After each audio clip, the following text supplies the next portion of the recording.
लापतागंज में कुछ समय पहले ही चंद्रकला नाम की एक औरत बच्चों को मुफ्त में शिक्षा देने के लिए गांव में आई थी। गांव में कई सालों पहले एक सरकारी स्कूल बंद कर दिया गया था। कारण उस गांव में विकास का ना पहुंचना था। इसके बाद वो औरत कुछ दिनों से बच्चों को पढ़ा रही थी उस खंडहर स्कूल में जो काफी समय पहले से बंद था। माँ, पता है वो आंटी है ना, वो बहुत अच्छे से पढ़ाती हैं। भगवान का लाख लाख शुक्र है जो माँ सरस्वती के रूप में चंद्रकला मैडम हमारे गांव में बच्चों को मुफ्त में पढ़ाने आई हैं। वरना मुझे तो लगा था इस गांव के बच्चे हमेशा के लिए अनपढ़ रह जाएंगे। चंद्रकला को 15 दिन ही हुए थे गांव में बच्चों को मुफ्त पढ़ाते हुए। लेकिन एक दिन जब बच्चे क्लास में पढ़ाई कर रहे होते हैं तभी अचानक से क्लास में तेज गंध आने लगती है। अरे ये गंध कैसी और इतनी बदबू कहाँ से आ रही है? अरे रूपाली, सामने देख, क्लासरूम के दरवाजे पर धुआं उठ रहा है। अचानक से वो धुआं टीचर चंद्रकला के अंदर समा जाता है और जैसे ही टीचर चंद्रकला पलटती है तो बच्चे हैरान रह जाते हैं क्योंकि उस चंद्रकला ने एक चुड़ैल का रूप धारण कर लिया था। हमारी टीचर जी को क्या हुआ? वो इतनी कैसे बदल गई? डरो नहीं बच्चों, जिसे तुम अपनी प्यारी टीचर समझ रहे थे असल में वो एक चुड़ैल ही है। आज जिन जिन बच्चों ने अपना होमवर्क पूरा नहीं किया है उन्हें पनिशमेंट मिलेगी। कैसी पनिशमेंट चुड़ैल टीचर जी? रूपाली, उसे चुड़ैल क्यों कह रही है? वो और भी गुस्से में आ जाएगी। और वो पनिशमेंट क्या होगी चुड़ैल टीचर जी? मेरा मतलब है टीचर जी। आज लंच में तुम जो कुछ लाए हो वो पहले मैं खाऊंगी। उसके बाद कल गोलू अपने घर से 5 मुर्गी के अंडे लेकर आएगा। लेकिन मैं इतनी मुर्गी के अंडे कहाँ से लाऊंगा? ठीक है, फिर आज रात में मैं तुम्हारे घर आकर तुम्हारे साथ तुम्हारे माता पिता को भी मार डालूंगी। चुड़ैल की बातें सुनकर गोलू डर जाता है और डरते हुए चुड़ैल टीचर से कहता है, नहीं नहीं टीचर जी, आपने मुझे जो पनिशमेंट दी है मैं वो पूरा करूँगा। गुड, अब बारी रूपाली की। चलो रूपाली को क्या पनिशमेंट दी जाए? टीचर जी, जो आप कहो। क्या मैं यहाँ खड़ी हो जाऊँ इस बेंच पर? ये सब पनिशमेंट तो पुरानी हो चुकी है। मैं रूपाली को कुछ ऐसी पनिशमेंट देना चाहती हूँ कि वो उस पनिशमेंट को कभी भूल ही ना पाए। और वो क्या पनिशमेंट है चुड़ैल टीचर जी? मैंने सुना है तुम्हारे पिताजी मुर्गियाँ बेचते और खरीदते हैं। चलो अच्छा है, मेरा खाना तो अब हर रोज तुम ला कर दोगी। मुझे हर रोज तुमसे 1 मुर्गी चाहिए। अगर तुमने मुझे रोज मुर्गियाँ लाकर नहीं दी तो मैं तुम्हारे पूरे परिवार, दादा दादी, मम्मी पापा और तुम्हें एक मुर्गी बना दूंगी। फिर चारों पांचों हर वक्त पूरे गांव में घूमकर पक पक पक पक पक करते रहना। जी टीचर जी, जैसा आप चाहें। हम सभी अपनी अपनी पनिशमेंट के लिए तैयार हैं, लेकिन आप हमें सजा मत दीजिएगा। हम अपनी पनिशमेंट को अच्छी तरह से पूरा करेंगे। इतना कहने के बाद सभी बच्चे अपने अपने घर आ जाते हैं। गोलू और रूपाली काफी चिंता में थे कि आखिर वो चुड़ैल के लिए अंडे मुर्गी से कैसे लेकर आए। अब अगले दिन क्लास में गोलू चुड़ैल के कहे मुताबिक अंडे लेकर पहुंचता है और रूपाली क्लास में पहुंचती नहीं। बच्चों, कल की पनिशमेंट तो याद है ना तुम्हें? कहीं ऐसा तो नहीं तुम लोग पनिशमेंट भूल गए? जी टीचर जी, मैं तो पूरे अंडे लेकर आया हूँ। बाकी के बच्चे भी अपनी पनिशमेंट पूरी करके तो आए हैं ना? और रूपाली कहाँ है? जी जी टीचर जी, मैं आ गई और मैं ये मुर्गी भी आपके लिए लेकर आई हूँ। बच्चे काफी डरे होते हैं।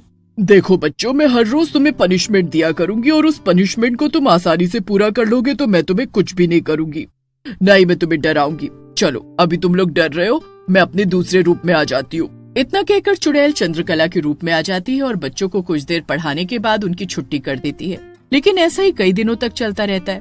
चंद्रकला बच्चों को पनिशमेंट देती और बच्चे पनिशमेंट को पूरा भी करते, लेकिन वो डरे हुए थे और पिछले कुछ समय से बच्चे ठीक से खाना भी नहीं खा रहे थे। अरे रूपाली की माँ, जरा बाहर तो आना, आपसे कुछ बात करनी थी। अरे चमेली बहन, कैसी हैं आप? सब ठीक तो है ना? हाँ हाँ, सब ठीक तो है, लेकिन मैं बच्चों के बारे में आपसे कुछ बात करने आई थी। पिछले 2-4 दिनों से मैं बच्चों को देख रही हूँ, वो ढंग से खाना भी नहीं खा रहे और अपना काम भी पूरा करते हैं बिना कहे। मैं बस आपसे ये पूछने आई थी कि ऐसा रूपाली के साथ भी है? अरे चमेली बहन, कैसी बात कर रही हैं आप? रूपाली तो ढंग से खाना ही नहीं खा रही है और रात को डर कर उठ जाती है, पूछने पर रोने लगती है और मुझे गले लगा लेती है। मुझे तो कुछ, कहीं बच्चों को टीचर ने मारा तो नहीं? मैंने इस बारे में रूपाली से बात की थी, लेकिन उसने कहा कि उसे पढ़ाई का कोई प्रेशर नहीं है और न ही उसे टीचर ने कुछ कहा है। हो सकता है बच्चों पर कोई ऊपरी बाधा हो। बच्चे ही हैं, किसी ऐसी वैसी चीज पर पैर रख दिया होगा। हम कल ही बच्चों को अपने गांव से बाहर तांत्रिक बाबा के पास लेकर चलेंगे जो झाड़ फूक करते हैं। हाँ हाँ, तुम बिल्कुल ठीक कह रही हो चमेली बहन, हम ऐसे ही करेंगे। इतना कहने के बाद चमेली अपने घर आ जाती है और गोलू को खाना खिलाकर सुला देती है। अगले दिन भी बच्चे स्कूल जाते हैं और उस चुड़ैल की डिमांड पूरी करते हैं। हर दिन चुड़ैल बच्चों के काम से कोई न कोई गलती निकाल कर उन्हें पनिशमेंट देती और पनिशमेंट के बदले वो बच्चों से खाने पीने की चीज मंगवाती और उनके ही घर में चोरी करवाती। ऐसा ही काफी समय से चल रहा था, लेकिन चंदा और चमेली छुट्टी वाले दिन अपने बच्चों को लेकर तांत्रिक बाबा के पास पहुँचते हैं। बैठो बहन, मुझे पता है तुम दोनों यहाँ क्यों आए हो और ये मासूम से बच्चे क्यों डरे हुए हैं। अलख, निरंजन, मैं सब जानता हूँ। लेकिन हमने तो अभी तक आपको कुछ बताया भी नहीं बाबा। बाबा पर शक ना कर बच्ची, बाबा जो बोल दे वही बात होती है सच्ची।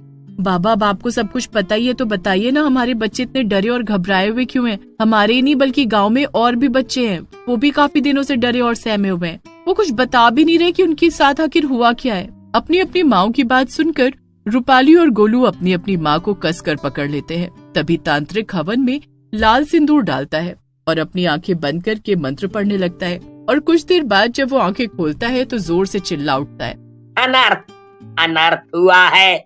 जिस औरत को आप सभी ने गांव में पनाह दी है वो औरत ही डायन है, चुड़ैल है, वो एक बुरी शक्ति है। मैं कुछ समझी नहीं बाबा, आप कहना क्या चाहते हैं? जो औरत कुछ समय पहले बच्चों को मुफ्त में शिक्षा देने आई है, दरअसल वो औरत कोई साधारण औरत नहीं बल्कि एक चुड़ैल है, चुड़ैल।